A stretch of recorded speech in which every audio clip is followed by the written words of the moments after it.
Ah. Attention, on va modérer nos propos, bien sûr. Tu détestes Poutine, évidemment? Bien sûr. Bien sûr, ok, c'est bon. C'est juste pour constater, moi je ne diffame pas, j'ai l'impression que les gens ne comprennent pas en fait la situation politique alors que c'est tout simple. Parce qu'on est d'accord, en lycée on fait souvent des cours sur la propagande de la Première Guerre mondiale, tout ça, des conneries de ce genre. Et j'ai l'impression que les gens retiennent pas du tout en fait, et puis ils tombent dans le panneau à chaque fois. Ils n'ont pas de vue neutre, de point de vue neutre. Et à chaque fois ils tombent toujours dans l'excès en désignant des méchants, des gentils, celui qui attaque il est méchant, tout ça. Alors qu'il y a des raisons géopolitiques derrière. Il n'y a pas de point un peu neutre en fait, c'est toujours gentil, méchant, gentil ukrainien, tu vois. C'est... Enfin là tu découvres l'eau chaude, Pazen. Tu le sais très bien qu'à chaque fois qu'il y a un conflit, c'est toujours les gentils contre les méchants. Ouais mais je sais pas, on fait des cours à chaque fois dessus, Première Guerre mondiale, on fait ça, on fait des cours sur la propagande même à l'école, et puis non, les gens ne retiennent pas en fait. Parce que si on était resté neutre techniquement, on n'aurait pas eu toute cette inflation to the moon, et les USA seraient pas en train de s'en mettre plein les poches en nous vendant leur là gaz pour le coup je suis pas complètement d'accord avec toi, je pense que l'inflation elle a commencé avant le conflit en Ukraine. Oui, ça a commencé déjà avec le Covid, non? Ça a pas aidé le conflit en Ukraine, ça je peux l'accepter si tu veux, mais les dépenses du Covid, non, ça a aidé. C'est surtout qu'on a imprimé 600 milliards d'euros et que du coup les 600 milliards d'euros ils ont fini quand même quelque part par arriver un peu dans l'économie réelle, tu vois. Tu peux pas imprimer des milliards et puis à la fin ça arrive jamais dans les augmentations de la vie de tous les jours, quoi. Parce que là ils ont fait en mode planche à billets de Weimar et ça repose sur rien cet argent, non? Ça repose sur que dalle.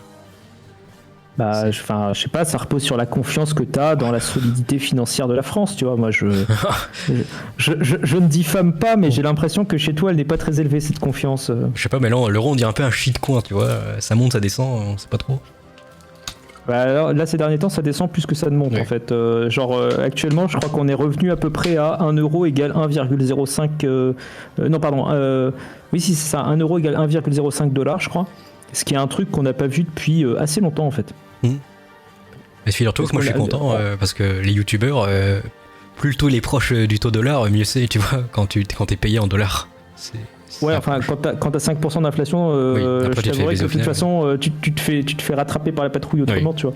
C'est illusoire, on va dire. Pour rien ajouter, en Ukraine, tu connais pas la situation géopolitique ou tu veux pas savoir parce que moi, à chaque fois, on tape des news genre le héros ukrainien est mort, il a tué un 5000 snipers. En vrai, c'est compliqué. C'est compliqué parce qu'il y a de la désinformation un peu des deux côtés. Et alors, si tu veux, en fait, c'est un truc. Moi, je t'avoue, j'ai suivi la situation ukrainienne avant l'immense majorité des gens. Parce que je suivais pas mal de contenu de la communauté. Alors, pour ceux qui connaissent, ça s'appelle OSINT, Open Source Intelligence. Donc, en fait, tous les gens qui font un petit peu de la géopolitique un peu au quotidien et qui repèrent quand il y a des trucs bizarres qui se passent, militaires, tout ça. Et en fait, j'ai vu des premiers signaux de trucs un peu pas normaux vers à peu près le mois de novembre. Et donc à peu près en novembre, j'étais en mode tiens, il pourrait se passer un truc rigolo dans cette région du monde. Et je crois que la plupart des gens ont découvert le truc, je sais plus, c'était en février ou en mars, quelque chose comme ça. Donc en fait, moi, si tu veux, je savais déjà à peu près ce qui était en train de se passer. Après, c'est compliqué comme affaire parce que si tu veux, on a l'information quasiment que d'un côté.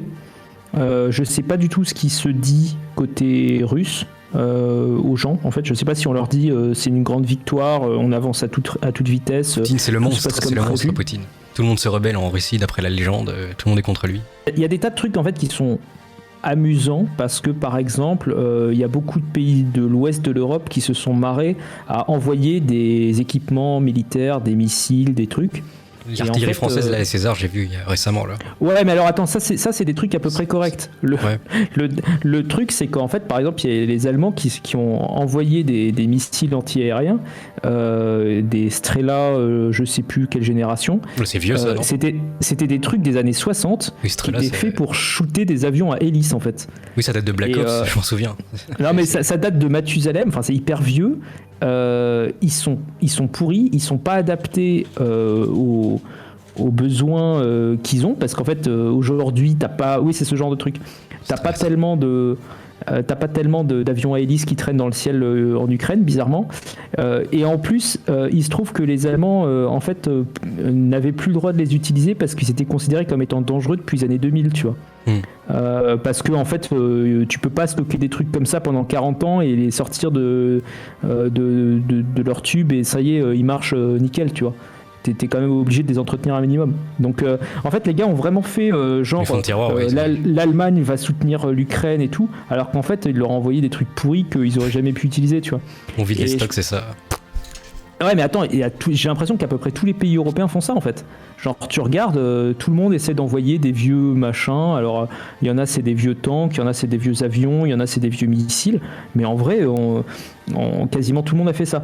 Alors j'ai l'impression que maintenant les vieux stocks sont plus ou moins épuisés, donc maintenant ils commencent à envoyer des trucs neufs, tu vois, dont les trucs de l'artillerie française. Et ça pour le coup c'est un peu mieux, tu vois, ça c'est des trucs qui sont vraiment qualitatifs quoi.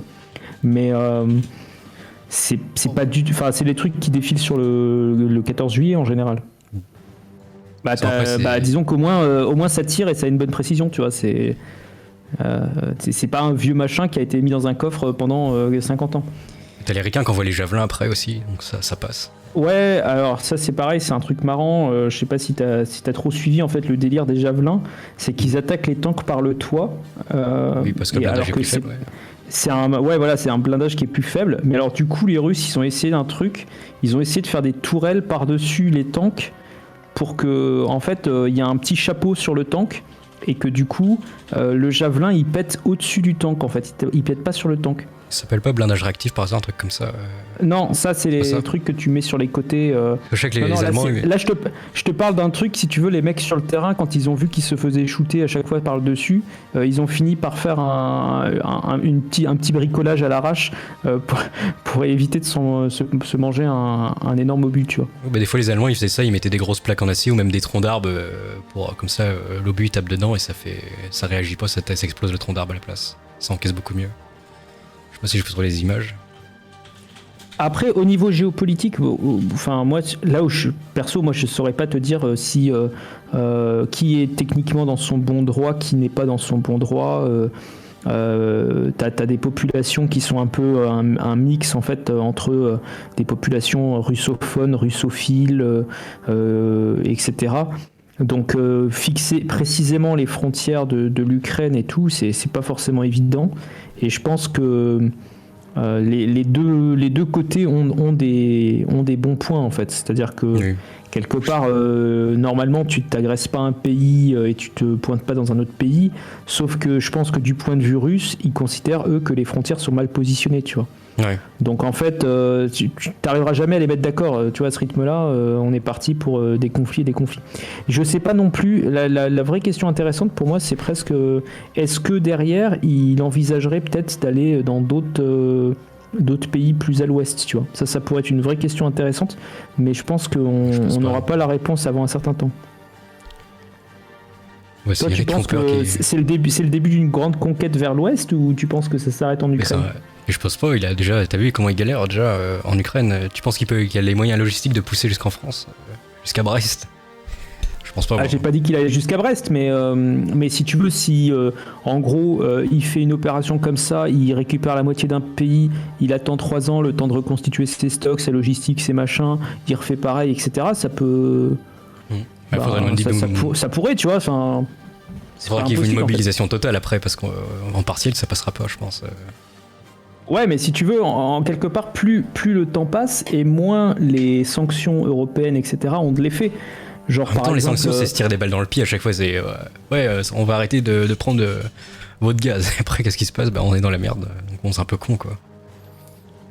Après, techniquement, tu vois, moi je serais russe, on me dirait McDonald's va arrêter de servir des burgers chez moi.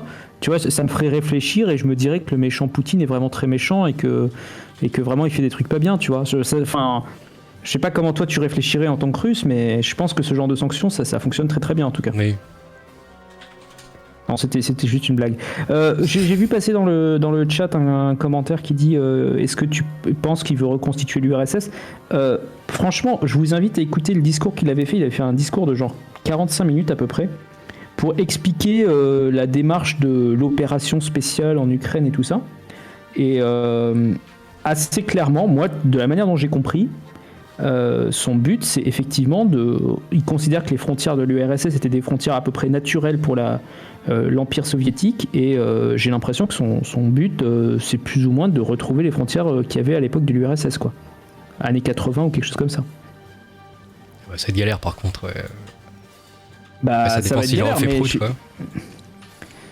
Voilà, moi je te dis ce que j'ai à peu près capté du discours. Hein. Après, je pense que c'est un discours, si tu veux, il faudrait que des gens qui soient peut-être plus calés que... Enfin, toi, je sais pas si tu l'avais écouté ce discours-là, mais d'un point de vue historique, si tu veux, vraiment, il te met ça sur une perspective qui est très très longue en termes de temps. Il n'est pas en train de t'expliquer que dans les 3 prochains mois, il va se passer ça. En fait, le mec, il te parle à l'échelle du siècle, tu vois. Il t'explique qu'au siècle dernier, il s'est passé ça, que depuis, je sais pas moi, tel empereur, la perspective de la Russie, c'est d'aller vers ça, etc.